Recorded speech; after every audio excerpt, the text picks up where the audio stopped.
Everybody, welcome back to Fugue Office Hours, where we're putting engineers in command of cloud security and compliance. Today, we're going to be digging into my favorite topic with Fugue, which is super cool, which is automatically remediating your cloud configurations to respond to drift using self-healing infrastructure as opposed to automation scripts. So why don't we dive right into it? We got Ricardo Green, Solutions Architect here at Fugue. Hey Ricardo. How's it going? How you doing? Good. How are you doing? I'm great. I'm cool. I'm glad that we are doing this topic. It's something that gets asked about a lot, especially talking to a lot of customers. A lot of prospects often ask about it. So how can they implement it? What's the best strategies to use? So it's cool to be able to demonstrate it, to show it live. And I'll be going through some of the setup of it too, which is, people always ask about that. So people seem to think that there is a level of effort associated with some of these things. So we kind of want to disprove that theory. Yeah. I mean, there's certainly a level of effort required to do automated remediation in the cloud any other way. Yes. Right. But we've made this dead simple. So it's almost, interesting to demo it because there's not a lot you have to do to set up, but there's obviously some concepts there that we need to dig into so people understand exactly how it works. Absolutely. So I'm going to go ahead and share, and I'm actually going to share my whole screen. So once I do that, if you could confirm that you're seeing it. Yep. All right. So I'm actually just going to walk through this whole process of how I set things up. So if we recall the earlier office hours, and it's been a couple of weeks since we've done an office hours, but you'll see that I created a new environment. So on earlier office hours, I did the office hours environment, which is really focused on getting Fugue set up. Then we had just the network environment. So we basically took on the persona of somebody that's just managing and has an interest in network specific resources within AWS. And for this one, we set up an S3 office hours environment. So how did I do that is the first question. So when we go through that process of setting up, it's really just the initial create new environment. All I did in this instance was I scrolled through and selected, I can actually do a filtered search that way. And I just chose everything just S3 related in this specific region. So we call Canada my office hours region. So really all the resource types that are associated with S3. One of the interesting things to note with S3 is you can tell there's a ton of other resource types that are associated with it. So many different configurations that are around S3 itself. So much so that I will promote our masterclass that our CTO has done. Josh did a masterclass on securing S3 buckets. So in doing so and understanding S3, just knowing all of these different classifications, all of these things that are associated with the S3 buckets themselves. The other thing that we will look at is whenever we do that to the role that's created is going to be a little bit different with the S3 buckets. Because it's just going to have that level of permission. So we're just looking at that security audit read-only policy, and that's why you don't see anything here. To do the auto remediation, we're actually going to update this. So we're actually going to have to do some enforcement of everything S3 related. So I'm going to do that now. And we can see that the policy changes. So there's some deletes, some puts. Let's see what else. That's really it. So a couple of deletes and puts, basically, which will allow Fugue to correct or fix any of the misconfigurations that can appear. So I'm going to go ahead and do that. I've already updated that policy, so I've added that. So I'm just going to add essentially the enforcement action. And we're going to save those changes. So now we know that we've got the ability to do some enforcement on this specific environment for those specific assets. So in terms of compliance, when we look at it, we can see just on the dashboard. So this is kind of an update to the Fugue compliance dashboard. Most of this is compliant. So I've got a Fugue best practice where that is a non-compliant resource. So if I click on this and I look for that non-compliant S3 bucket, we are going to see this one. So this is not one of the ones that I created. This is one of the buckets that I created in an earlier demonstration for that. So I'm just going to leave that alone, but that lets me know that I actually did create those other buckets correctly from a configuration standpoint. If we look at the environment here, we see our collection of buckets. So we have our 4 office hours buckets, our 1 non-compliant bucket. So far, so good. The next step that we take is establishing a baseline. So we perform the scan at 2:26 p.m. It's set on a daily scan repeat. So I'm actually going to use that because I just confirmed everything is fine. When I look at configurations here, I know just through CIS and Fugue best practices that the configurations are all cool. We got block public access, ACL is private, everything is good. I'm happy with that. So I'm going to establish a baseline. And that's done a couple of different ways. We talk a lot about doing things programmatically. I'm just going to stick with the UI for now. I'll jump into the CLI a little bit as well. But to establish a baseline, we're basically, we're going to go to our actions and establish baseline. And on screen, you'll see we're going to create a new baseline based on that scan that we performed at 2:26 p.m. So we're good. That's essentially when I created the environment. So we're going to use that as our baseline. And we tell Fugue to establish the baseline. And would you mind just explaining really quick what exactly that means, establishing a baseline? Yeah, sure. So when we establish a baseline, Fugue is essentially snapshotting every configuration element of the resources that we have in the environment. So, and that is really a unique differentiator and something to point out. So I like to refer to the visualizer in explaining it, because you can see when we click on this, all of the attributes that are associated with this resource, we're going to see here. So if any of these attributes change, that's actually what gets reported on when we talk about drift. So I think one of the things that you talked about kind of in your opening, or what you alluded to, is the need with other tools. You actually need to write some sort of scripted actions to look for a specific setting. So whether this ACL becomes public, for example, you're going to look for that specific setting to be able to write a script to say, if this happens, then change it back. The way that Fugue has established this or created this functionality within our tool is that if anything changes, so if any of the configuration attributes change, that's a drift. So essentially, by establishing that baseline, I'm telling Fugue, these are the configurations that I want for this set of resources. Alert me if anything changes. So let me know, or take it a step further and fix it. And that's what we're talking about here, auto-remediation. So, and I also want to point out that auto-remediation, we often get the objections of, I can't do this for my entire environment. That's just crazy. And I'm not going to argue with you. You probably don't want to do it for your whole environment. There are certain resources in your environment, though, that you don't want to ever change.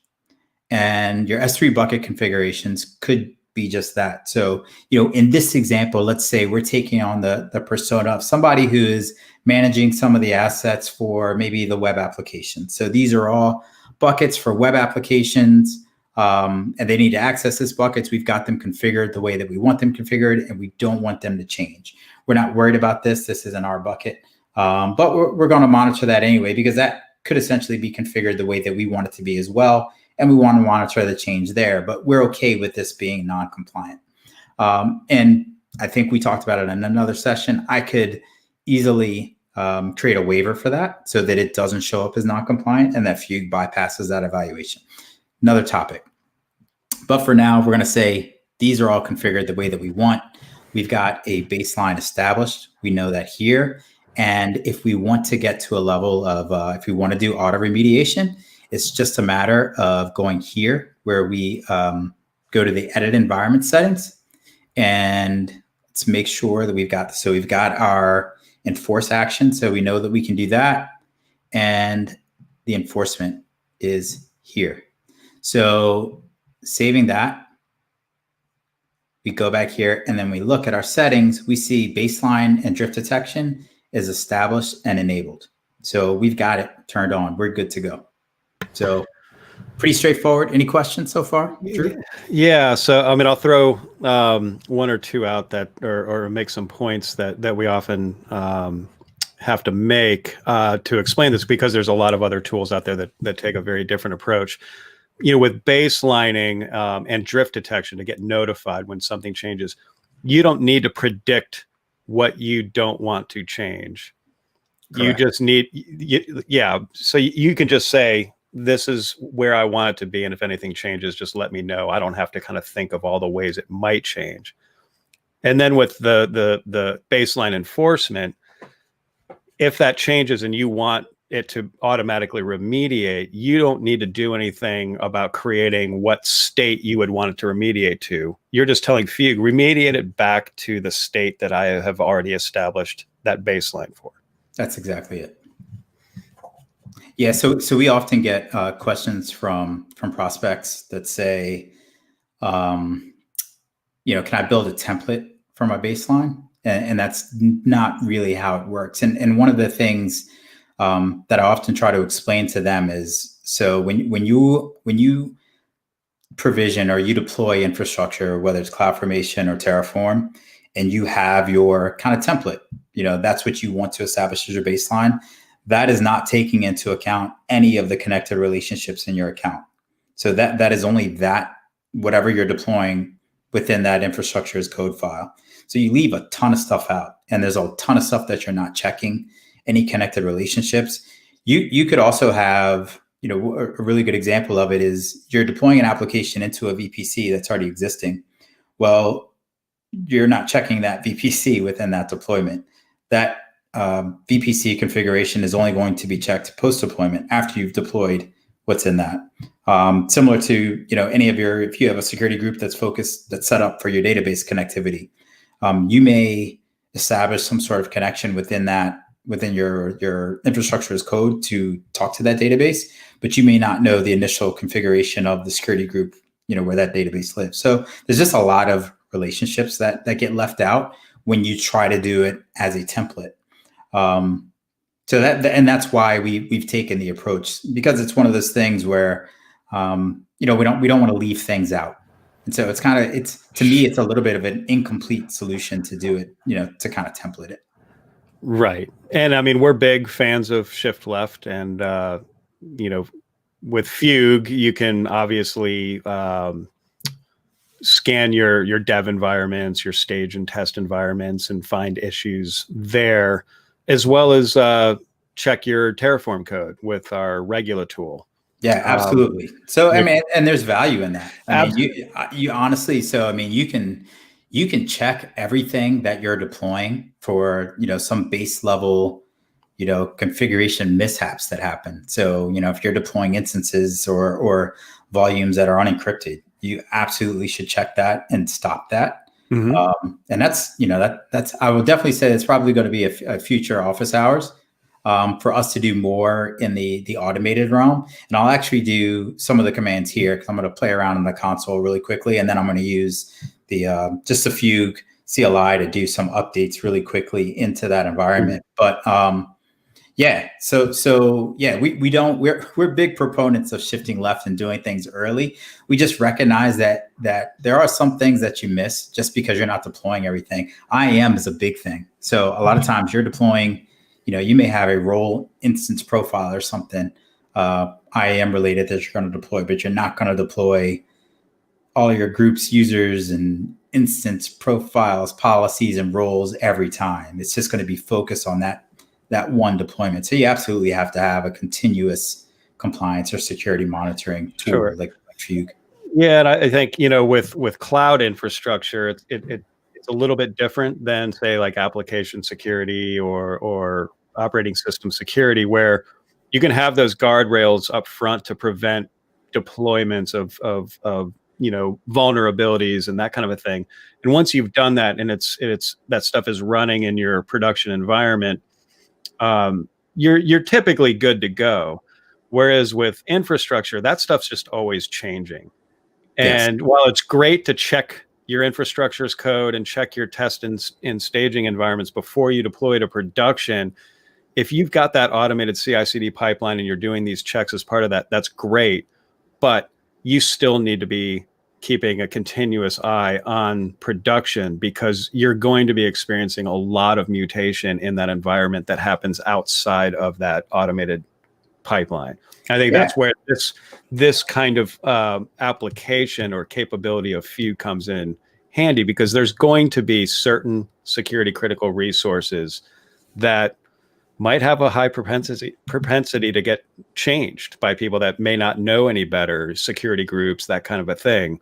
But those getting changed could actually result in like a major security vulnerability. And so you need something like Fugue to either notify you that that change happened so you can respond to it quickly, or if it's really critical, you have very sensitive data that those resources are concerned with, have Fugue do the automated remediation via baseline enforcement. Yes, and since you mentioned it, I'm going to do that sort of stuff. So let's just assume that we are on a team within the organization that needs access to a bucket. And we just change the setting. So this bucket can be public now. And let's allow some public access. So read and write, because we want other people to be able to send stuff to that bucket. All right, we're cool there. Now let's look at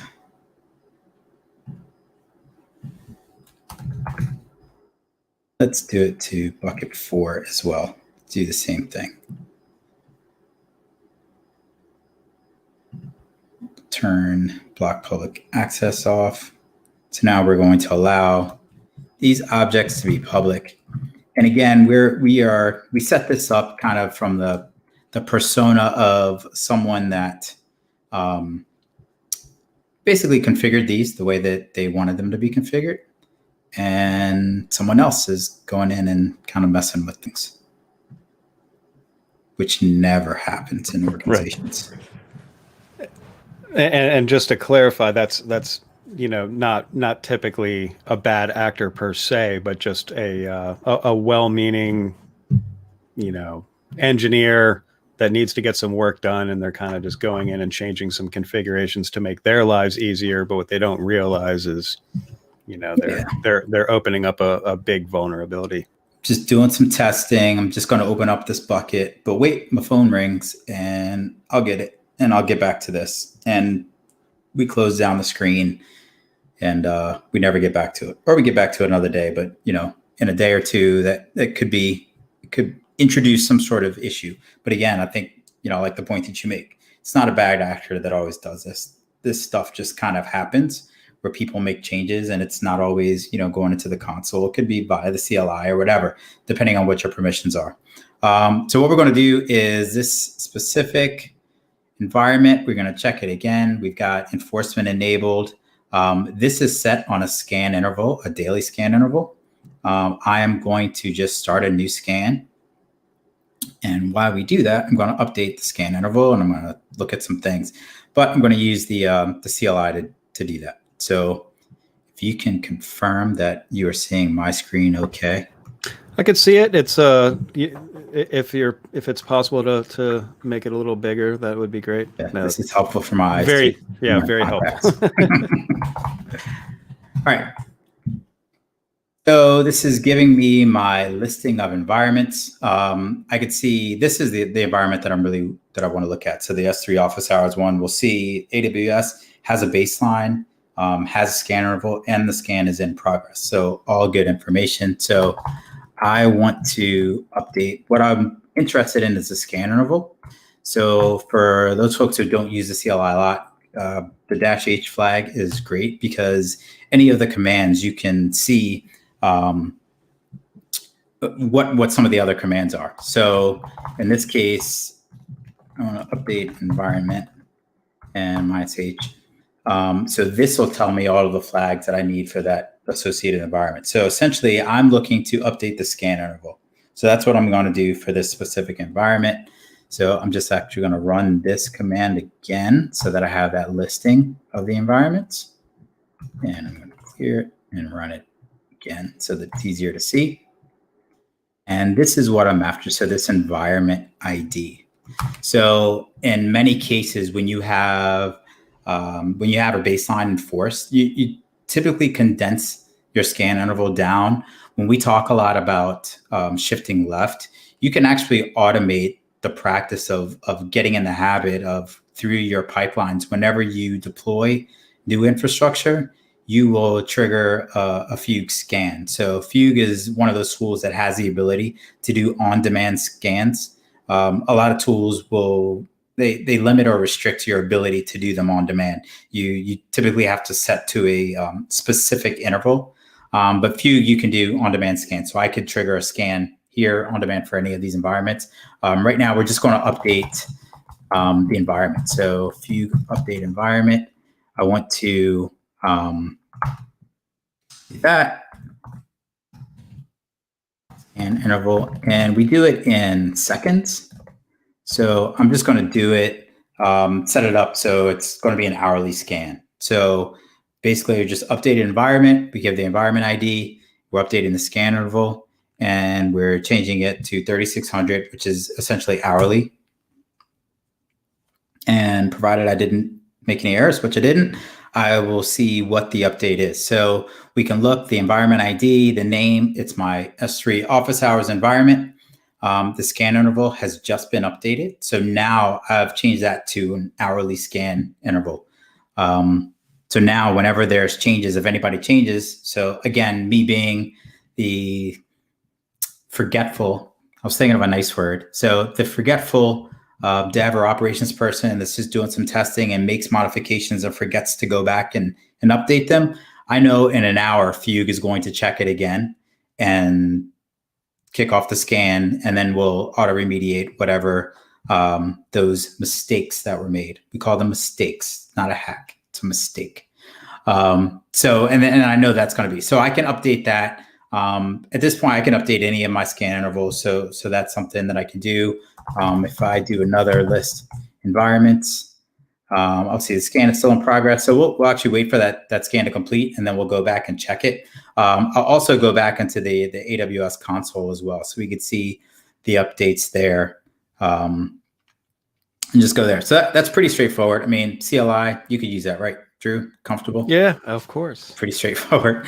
So let me go back here. You know, while you're switching back, you made a distinction that I wanted to point out too. I think when a lot of people think of security automation, what they're typically referring to, or what they might have a lot of kind of bad experiences in the past with, is security tools that will take actions in response to a live hack in progress. Ooh. Whereas what this is doing really is just making sure that your configurations stay the way that you want them to be and where they are safe.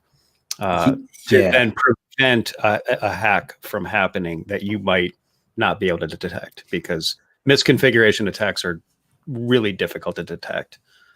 Yeah, and I would say there's more of a prevalence there. And I'm always cautious in saying whether that approach is necessarily bad. I guess we just don't subscribe to it. So one of the things that we often talk about is Fugue not taking destructive actions. Recognizing that lots and lots of enterprises are using, and I'll just use Terraform as an example. So Terraform will create a state file when you deploy infrastructure. And that state file essentially is, once everything is built, the state file collects all of the resource IDs associated with what you deployed, and will maintain that as kind of the source of truth. So in other words, basically, this is what's deployed in our cloud environment is all contained in this state file. So tools that perform other actions. So let's just say, for example, I've deployed 10 EC2 instances and they are not compliant, or they violate some sort of permissions that we have set up. So there are tools that will say, well, 5 of those EC2 instances are bad and they're non-compliant. So we're just going to delete those. And then, there will be some sort of notification. But what happens is that deletion happens after the state file is created. So the state file will see that there were 15 instances, whereas that tool has said that there were 5 instances, or the tool has said only 10 instances were good. So you instantly have a discrepancy.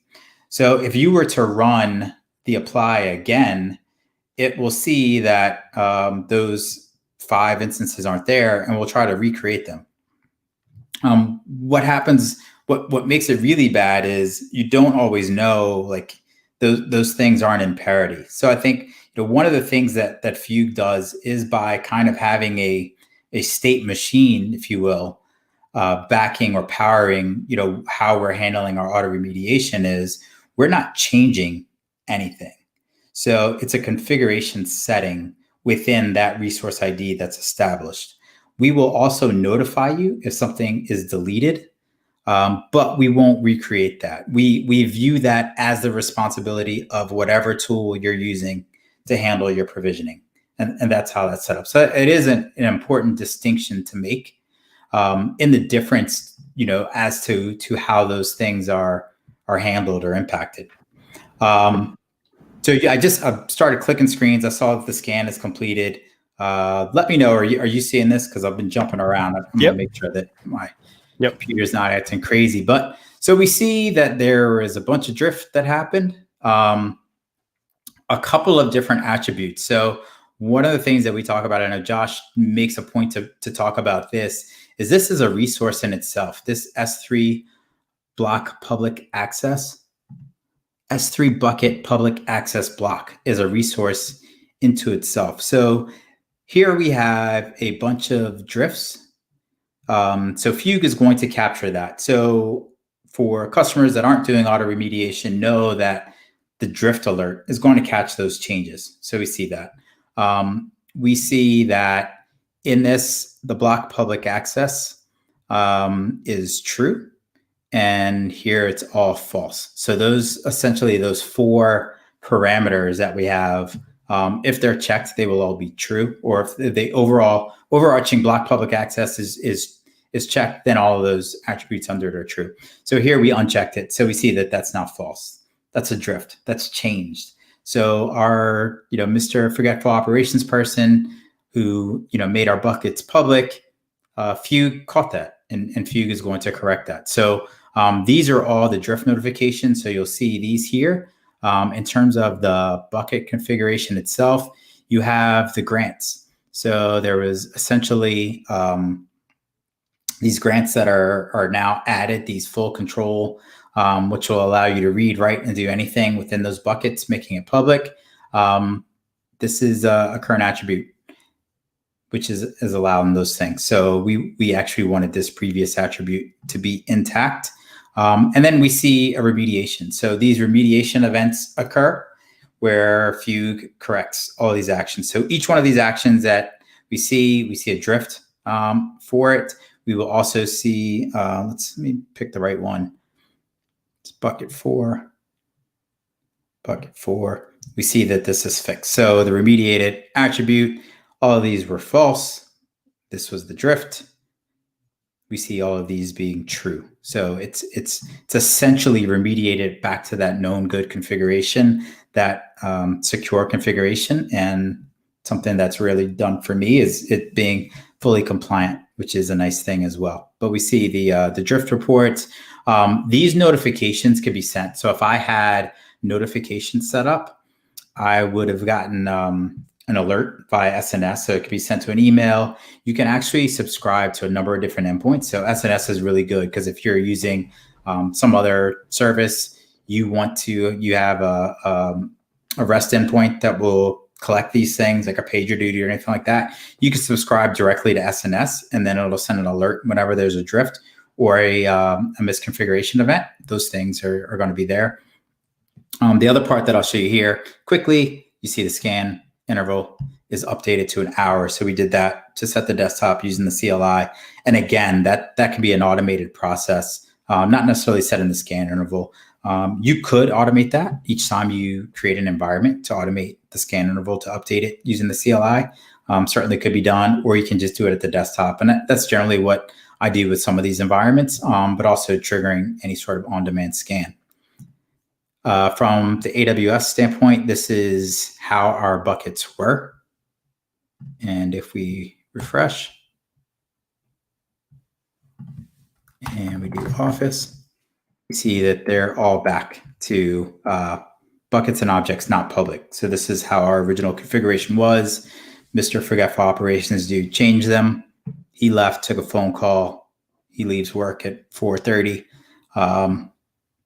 Fugue caught that and has protected us from, a misconfiguration breach of some sort through auto-remediation. So that's it. That's what I had to show. I don't know if we wanted to touch on anything else, Drew, or if there's any other thoughts, but I figured we keep this pretty concise, pretty direct, focus on auto-remediation, as that seems to be a hot topic for us. I think a lot of customers and prospects are trying to figure out how they can best use it.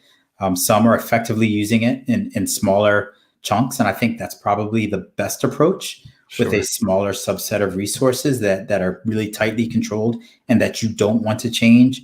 I think S3 is just an ideal target, since that seems to be the culprit for so many of these breaches, or I should say the target for so many of the breaches. Yeah, I was going to say that. I'm glad that you focused on S3, because it's kind of the most obvious resource that can get people in trouble if it gets misconfigured. What are, beyond S3 though, like what are some of the other AWS resources that you think are or see as being kind of common targets for using baseline enforcement? I would definitely say security groups. That's certainly something that is going to be changed through a proper change management protocol. So there should be an approval process. And again, I mean, this is all something that can be automated. So people will say, we have a baseline and we have enforcement, how do we turn it off and go through that process? We don't want to do that every time. And, I think it's really like any script exercise that you would perform to take over on any sort of task that you do more than once. You would essentially just remove the baseline, remove the enforcement. And again, those are API calls to Fugue, and proceed with your deployment. You would run your scan, reestablish your baseline, and reestablish your enforcement afterwards. So it's pretty straightforward for anyone that is within that DevOps cycle. But I would say security groups, we see VPC configurations a lot. The other really cool thing, and while I'm in here, I'll show you, is because Fugue looks at so many different resource types. So if you go through, actually, let me take out my search. So if you look at all these different, let me expand it. So you look at all these different resource types. Now we talk a lot about S3 buckets. They're a good target. Security groups, but also like your VPC configurations. So there's so many different elements around that. So if you look at all of these things, in terms of setting up your environments, all these different aspects of your VPC, I mean, you can pick and choose. Now it gets a little, you can say, look, I want to make sure my network ACLs don't change. So you could do enforcement on your network ACLs. So there's so many different elements, but it's kind of an enterprise level sort of discussion of how tightly you want to control certain resources, and you can make the decisions there. But with Fugue, you can actually pick and choose the specific resources. VPCs, security groups, S3 buckets are very common. We even see cases of elements of IAM. So even if you look at all the different resources around IAM, you may not want your users to be able to change their permissions. So user policies could be something that you change. If somebody goes in and changes their permissions to, start across a number of different services or even admin level, you may want to revert that back to whatever the level they was established initially. And so only that person that has the ability to turn off the enforcement with Fugue can make those changes. So, the possibilities are pretty endless. I think real world use cases are the ones that we mentioned earlier. Yeah. So security groups, S3 buckets, VPC configurations. I try to imagine writing a Lambda for even just all the different attributes for the services you just mentioned. You're getting into like hundreds, if not thousands, of lines of code. Yeah, I've done some interesting Lambda writing over the last quarter. So it's fun to play with. A lot of customers are doing a lot of interaction with serverless and event driven stuff. So they may like that. I would not like to be tasked with thinking about every attribute change on a specific service and then trying to write a corrective action for it. That does not sound like fun. I'd rather do whatever my job is.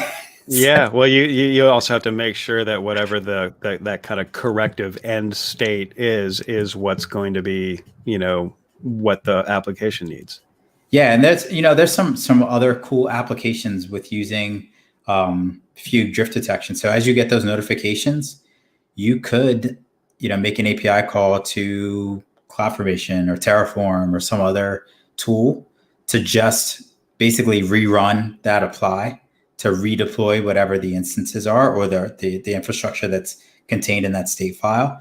So that gets to be pretty neat. Other customers have done things like, you might see a certain bucket configuration. So say somebody doesn't encrypt the S3 bucket when they create it.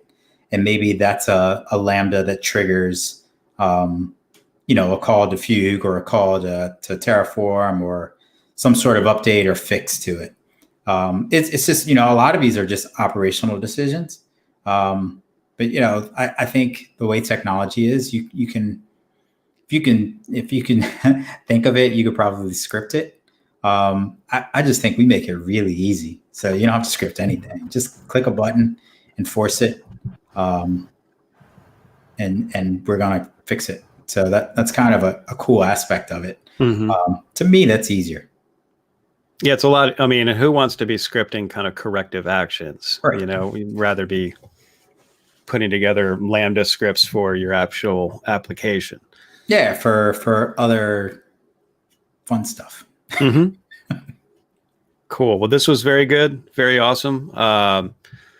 Just want to let everybody know you can go to fugue.co. It gets started. We have team and enterprise plans available under a free trial, and Fugue developers free forever for individual engineers. Definitely encourage you to give it a spin, get your hands on it. Takes about 15 minutes, I think, to go from registering to kind of being fully up and running, getting a visualization of your AWS or Azure environment and kind of a full compliance picture of everything that you got running. We put a lot of work into making it kind of lightning fast to get that immediate value. And one of the, I actually had a conversation with a prospect earlier. So one of the questions was, when should I do it? So we're just starting to move into cloud. When should I do it?